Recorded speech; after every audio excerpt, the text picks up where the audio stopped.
Hello നമസ്കാരം എല്ലാവർക്കും നൈമിത്രയിലേക്ക് സ്വാഗതം. അപ്പോൾ ഇന്ന് ഞാൻ പറയാൻ പോകുന്നത് നമ്മളൊക്കെ ഇപ്പോൾ ഏറ്റവും കൂടുതൽ പൊറുതിമുട്ടുന്നൊരു സംഭവം എന്താണ്? ചൂട് കൂടുന്നതാണ് അല്ലേ. സംസ്ഥാനത്ത് ഇപ്പോൾ വരണ്ട കാലാവസ്ഥയും ചൂടും കൂടുതലാണ്.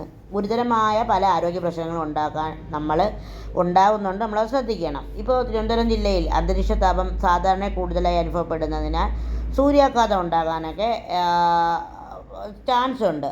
നിലവിൽ ആശങ്കപ്പെടേണ്ടതാണ് പറയുന്നത്. അപ്പോൾ കൂടുതൽ സമയം വെയിലത്ത് നിന്ന് ജോലി ചെയ്യുന്ന ആൾക്കാരിലാണ് കൂടുതലും ഇത് ഏൽക്കുന്നത്.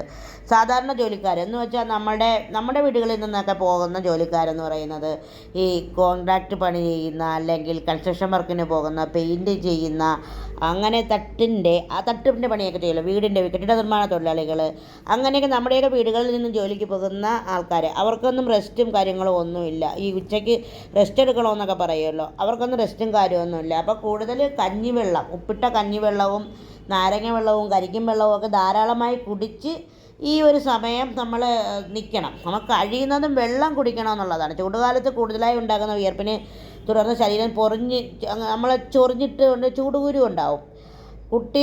നമ്മുടെ വീട്ടിലെ കുഞ്ഞുങ്ങളെയാണ് ഇത് കൂടുതൽ ബാധിക്കുന്നത്. എൻ്റെ മുഖത്തൊക്കെ നല്ലപോലെ ഉണ്ട് കേട്ടോ. അപ്പോൾ സൂര്യാഘാതം ഏൽക്കാനും സാധ്യതയുണ്ട്. അപ്പോൾ സൂര്യാഘാതം ഏൽക്കാതിരിക്കാനും ഒക്കെ നമ്മൾ ആ ചൂടിനെ പ്രായമായവരൊക്കെ നല്ലതുപോലെ ശ്രദ്ധിക്കണം. അപ്പോൾ നമ്മൾ സൂര്യാഘാതം ഏറ്റാൽ നമുക്കുണ്ടാകുന്ന ക്ഷീണവും തലകറക്കവും തലവേദനയും പേശി വലിവും അങ്ങനെയൊക്കെയാണ് കേട്ടോ. അപ്പോൾ നമ്മൾ അതിൽ നിന്നൊക്കെ മാറാനായിട്ട് ധാരാളം വെള്ളം കുടിക്കണം. സൂര്യാഘാതം ഏറ്റായി സംശയം തോന്നിയാൽ ഉടനെ തന്നെ നമ്മൾ ഫാനിൻ്റെ അടുത്തൊക്കെ ഇരിക്കണം കേട്ടോ. ഈ 65 വയസ്സിന് മുകളിലുള്ള ആൾക്കാർക്കാണ്, എൻ്റെ അമ്മയെ പോലത്തെയൊക്കെ ആൾക്കാർക്ക് ചൂട് കൂടുതൽ പ്രശ്നമാവും. 4 വയസ്സിന് താഴെയുള്ള കുഞ്ഞുങ്ങൾക്കും ഇത് ഭയങ്കരമായിട്ട് ബാധിക്കും കേട്ടോ. അപ്പോൾ വേനൽക്കാലത്ത് ചെയ്യേണ്ടതെന്ന് പറഞ്ഞാൽ പറമ്പിലൊക്കെ ജോലി ചെയ്യുന്ന ആൾക്കാർ തിളപ്പിച്ചാറിയ വെള്ളം, നല്ലോണം തണുത്ത വെള്ളം തന്നെ കുടിക്കണം, ചൂടുവെള്ളം കുടിക്കരുത്. 1 ലിറ്റർ വെള്ളം രാവിലെ കുടിക്കുക, അങ്ങനെ ഒരു 15 ഗ്ലാസ് വെള്ളമൊക്കെ ഒരു ദിവസം കുടിക്കുക എന്നുള്ളതാണ്. ഉച്ചയ്ക്ക് 12 മണി മുതൽ 3 മണി വരെ കഴിയുന്നതും റെസ്റ്റ് എടുക്കണം. അപ്പോൾ കുട്ടികളെയൊക്കെ നന്നായിട്ട് ശ്രദ്ധിക്കുക എന്നുള്ളതാണ്. അപ്പോൾ ചൂടിനെ നമ്മൾ നന്നായിട്ട് പ്രതിരോധിക്കുക, ധാരാളം വെള്ളം കുടിക്കുക എന്നതിൽ കവിഞ്ഞ് മറ്റൊന്നുമില്ല. നമ്മളൊരു ദിവസം ഉണ്ടാക്കിയ ഒരു പാചകമാണ് നിങ്ങൾ കാണുന്നത് കേട്ടോ. ഒരു ഓവിലെയാണ് ഉണ്ടാക്കിയത്. ഒരിടത്തൊരു ഫുഡ് കൊടുത്തതാണ് നമ്മൾ കേട്ടോ. അതൊരു ഫ്രൈഡ് റൈസ് ആയിരുന്നു. അപ്പോൾ അതിൻ്റെ വിശേഷങ്ങളാണ് ഞാനീ കാണിക്കുന്നത്. അപ്പോൾ നമ്മളിത് പ്രധാനമായും പറയാൻ വന്നത് ഞാനൊരു വിഷയമാണ് കേട്ടോ. മോണോഗാമി, പോളോഗാമി എന്നൊക്കെ പറഞ്ഞ് നമ്മുടെ ഫേസ്ബുക്കിലും അല്ലെങ്കിൽ യൂട്യൂബിലും ഒക്കെ പല വീഡിയോകളും നമ്മൾ കണ്ടിട്ടുണ്ട്. എന്താണ് മോണോഗാമി എന്ന് പറഞ്ഞാൽ?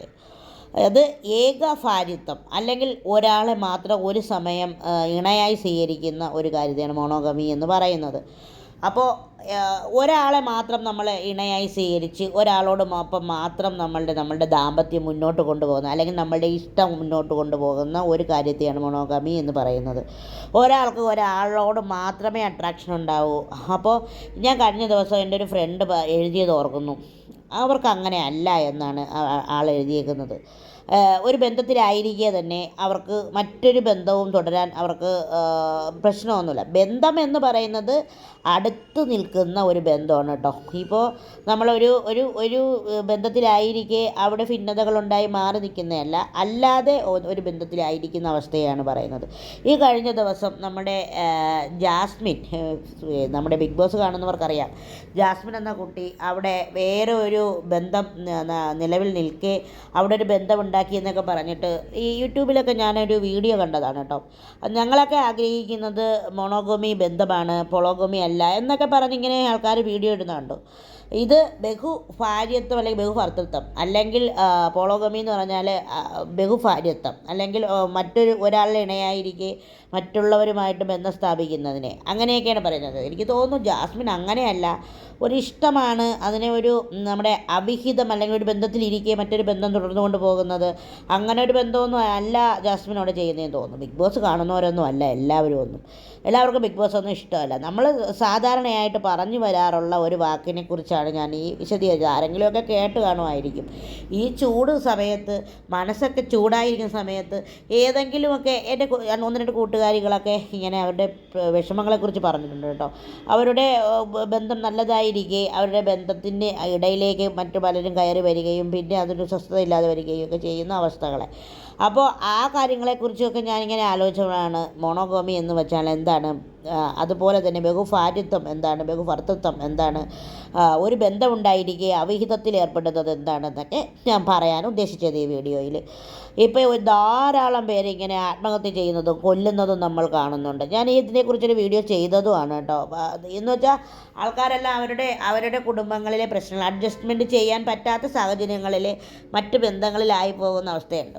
ഞാൻ എൻ്റെ സ്വന്തം കാര്യം പറയുകയാണെങ്കിൽ, നമ്മൾ ഒരിടത്ത് ഒരു ഇഷ്ടത്തിൽ നമുക്കൊരു ഇഷ്ടം അല്ലെങ്കിൽ ഒരാളെ നമ്മൾ ഇണയായി സ്വീകരിക്കുന്നു എങ്കിൽ ആ ആളിനോടൊപ്പമായിരിക്കും നമ്മുടെ ജീവിതം. പിന്നെ ആ ആൾ നമ്മളെ വേണ്ട, ആ ആളിന് നമ്മളോടൊപ്പം മുന്നോട്ട് പോകാൻ സാധിക്കുന്നില്ല, നമുക്ക് ആ ആളിനോടൊപ്പം മുന്നോട്ട് പോകാൻ സാധിക്കുന്നില്ല, നമ്മളെ വേണ്ട എന്ന് പറയുന്ന ഒരു നോട്ടം കൊണ്ടെങ്കിലും പറയുന്ന ഒരു അവസ്ഥയുണ്ടെങ്കിൽ അവിടെ നിന്ന് പിന്മാറിയിട്ട് സ്വന്തം ഇഷ്ടത്തിനൊരു ജീവിതം തിരഞ്ഞെടുക്കുക. കല്യാണമാണോ അല്ലെങ്കിൽ ഒരുമിച്ചൊരു ജീവിതമാണോ അല്ലെങ്കിൽ ഒറ്റയ്ക്കുള്ള ജീവിതമാണോ അത് തിരഞ്ഞെടുക്കുക എന്നതാണ്. ഇവിടെ ഈ മോണോഗാമി എന്നൊക്കെ പറഞ്ഞിട്ടൊന്നും ഒരു കാര്യവുമില്ല. ഓരോരുത്തർക്കും ഓരോ ഇഷ്ടങ്ങളാണല്ലേ. അപ്പോൾ എല്ലായിടത്തും പൊടി പൊടിക്കുന്നുണ്ട് ഇത്തരത്തിലുള്ള വാക്കുകൾ. ഈ വാക്കുകളുടെ അർത്ഥം എന്താണെന്ന് സത്യം പറഞ്ഞാൽ എല്ലാവർക്കും ഒന്നും അറിയില്ല.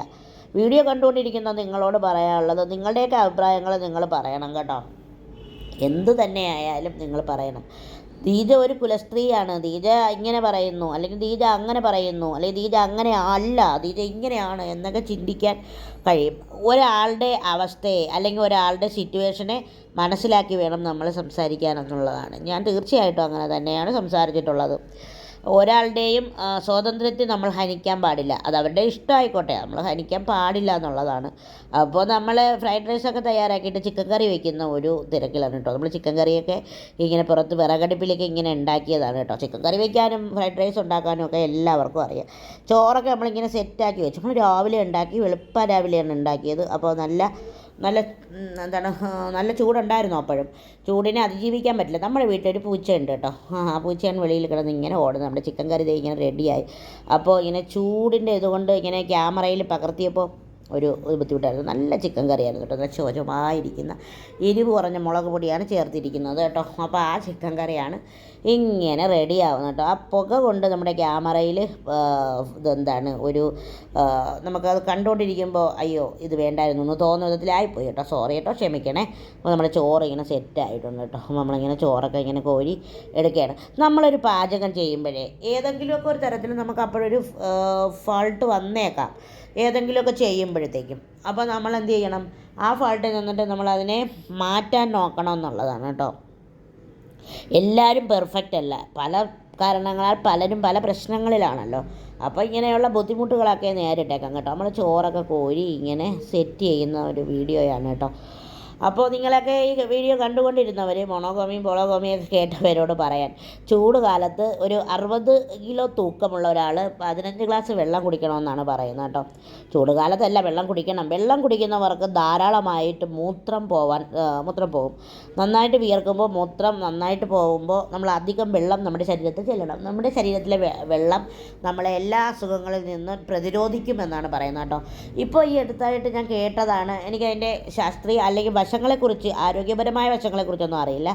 തിളയ്ക്കുന്ന വെള്ളം കുടിക്കാൻ പാടില്ല. തിളയ്ക്കുന്നതെന്ന് വെച്ചാൽ ചൂടോടെ വെള്ളം കുടിക്കാൻ പാടില്ല. അത് നമ്മുടെ പ്രതിരോധ ശേഷിയെ ഇല്ലാതെയാക്കുമെന്നാണ് പറയുന്നത്. വെള്ളം തിളപ്പിച്ച് ആറ്റി കുടിക്കുക എന്നതാണ്, തണുപ്പിച്ച് കുടിക്കുക എന്നുള്ളതാണ് കേട്ടോ.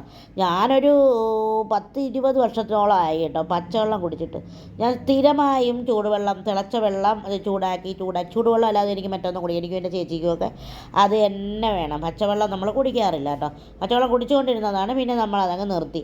അപ്പോൾ പച്ചവെള്ളം കുടിക്കണം എന്നാണ് പറയുന്നത്. പച്ചവെള്ളം കുടിക്കുന്നത് ശുദ്ധമായ പച്ചവെള്ളം തിളപ്പിച്ച് ആറ്റി നമ്മൾ കുടിക്കണം. അതാണ് നമ്മുടെ ശരീരത്തിന് നമ്മുടെ എല്ലാ അസുഖങ്ങളെയും പ്രതിരോധിക്കാനും നല്ലതെന്നാണ് പറയുന്നത് കേട്ടോ. അപ്പോൾ നിങ്ങളും ഇതേപോലെയൊക്കെ ചെയ്യണം. നന്നായിട്ട് പച്ചവെള്ളം, തണുപ്പിച്ചാറ്റിയ വെള്ളം ഒക്കെ കുടിക്കുക കേട്ടോ. തൈരൊക്കെ കലക്കി കുടിക്കുക ഈ ചൂട് സമയത്ത്. മഴ ഇനി എന്ന് വരുമെന്നൊന്നും എനിക്കറിയത്തില്ല. മഴയൊക്കെ എവിടെ പോയോ ആവോ. കഴിഞ്ഞ വർഷം നമ്മൾ വീട് മാറാതിരുന്നപ്പോഴത്തേക്കും ഭയങ്കര എന്താണ് മഴ വരല്ലേ എന്നായിരുന്നു. ഇപ്പോൾ മഴ വരണേ എന്ന്. അങ്ങനെയാണ് മനുഷ്യല്ലേ. ഓരോ സമയവും ഓരോ ചിന്തയും പ്രാർത്ഥനകളുമാണ്. പ്രാർത്ഥിക്കാൻ ഓരോരോ കാരണങ്ങൾ എന്നേ പറയാനുള്ളൂ കേട്ടോ. അപ്പോൾ നമ്മളിതേ നമ്മുടെ ഫ്രൈഡ് റൈസൊക്കെ റെഡിയാക്കി ഇങ്ങനെ പാക്ക് ചെയ്ത് വെക്കുകയാണ് കേട്ടോ. അപ്പോൾ എന്താണ് അപ്പം ഞാൻ പറഞ്ഞല്ലോ, ഈ മൊണോഗമിയും ഫോളോഗമിയെ കുറിച്ചൊക്കെ പറഞ്ഞു, പിന്നെ ബിഗ് ബോസിനെ കുറിച്ച് പറഞ്ഞു, ചൂടിനെ കുറിച്ച് പറഞ്ഞു. നിങ്ങൾക്കപ്പോൾ ഈ വീഡിയോയിൽ കണ്ടതിൽ ഏത് വിഷയത്തെക്കുറിച്ചാണ് കമൻ്റ് എഴുതാൻ പറ്റുന്നത്? നിങ്ങൾ കമൻ്റ് എഴുതണം കേട്ടോ. പോരായ്മകളുണ്ടെങ്കിൽ ദീജ പറയുന്നത് തെറ്റാണെങ്കിൽ അതും പറയണം. നിങ്ങൾക്ക് സമയം കിട്ടുമ്പോൾ, ഏതെങ്കിലുമൊക്കെ ഒരു സമയം കിട്ടുമ്പോൾ നിങ്ങൾ വീഡിയോ കാണണം കേട്ടോ. വീഡിയോ കണ്ട് സപ്പോർട്ട് ചെയ്യണം. നിങ്ങളുടെ ഒരു സപ്പോർട്ടാണ് നമ്മളെ മുന്നോട്ട് നയിക്കുന്നത് കേട്ടോ. അപ്പോൾ എനിക്കിങ്ങനെ ഭയങ്കര ഇഷ്ടമാണ് കേട്ടോ ഫുഡ് കൊടുക്കുന്നതൊക്കെ. ഫുഡൊക്കെ ഇങ്ങനെ ഉണ്ടാക്കി കൊടുക്കാനും അല്ലെങ്കിൽ അതിനെ ഒന്ന് കൺട്രോൾ ചെയ്യാനൊക്കെ എനിക്ക് ഭയങ്കര ഇഷ്ടമാണ്. അപ്പോൾ എൻ്റെ ആ സന്തോഷമാണ് ഞാൻ നിങ്ങളെ ഈ വീഡിയോയിലൂടെ കാണിക്കുന്നത് കേട്ടോ. അപ്പോൾ സമയം ഒരു 9 മണിയൊക്കെ ആയി. 9 മണിയൊക്കെ കഴിഞ്ഞു. നമ്മൾ ആ ഫുഡൊക്കെ കൊടുക്കാനായിട്ടിരിക്കുകയാണ്. ഇനി നമ്മൾ ബ്രേക്ക്ഫാസ്റ്റൊക്കെ കഴിച്ച് നമ്മുടെ കാര്യങ്ങളൊക്കെ ഇങ്ങനെ നോക്കണം എന്നൊക്കെ വിചാരിക്കുന്നു. അപ്പോൾ അവർക്ക് നമ്മൾ ഫുഡൊക്കെ റെഡിയാക്കി വെച്ചു. നമ്മളിപ്പോൾ കൊടുക്കും. അപ്പോൾ നിങ്ങൾ ചൂടുവെള്ളം, തണുപ്പിച്ചാറ്റിയ വെള്ളം ധാരാളം കുടിക്കുക എന്ന് പറഞ്ഞത് നിങ്ങൾ ശ്രദ്ധിക്കണം. തണ്ണിമത്തനൊക്കെ ധാരാളം കഴിക്കണം. തണ്ണിമത്തൻ കഴിക്കുന്നത് നല്ലതാണ്. ഇപ്പോൾ തണ്ണിമത്തൻ ധാരാളം വിപണിയിലുണ്ട് എന്നാണ് പറയുന്നത്.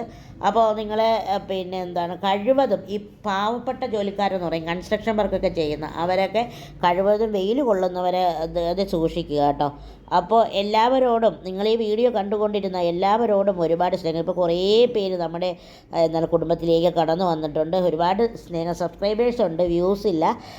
അതിനനുസരിച്ചുള്ള കണ്ടൻറ്റ് കൊടുക്കാത്തത് കൊണ്ടാവും. അപ്പോൾ എല്ലാവരോടും ഒരുപാട് സ്നേഹത്തോടെ ഒത്തിരി ഇഷ്ടത്തോടെ ദീജ.